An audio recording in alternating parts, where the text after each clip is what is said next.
In front of me is KYOCERA Torque G03, and let me show you how to turn on or off charging sound on the following device. So first of all, you need to open the apps, go to the settings then, and now we'll reach display, sound.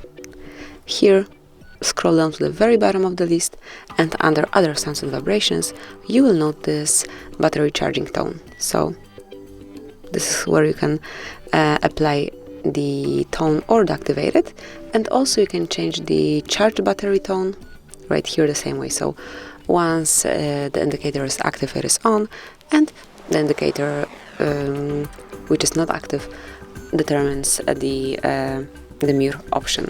So this is it. That would be all. This is how you can activate or deactivate charging sounds in your device. Thanks for watching. Please subscribe our channel and leave the thumbs up.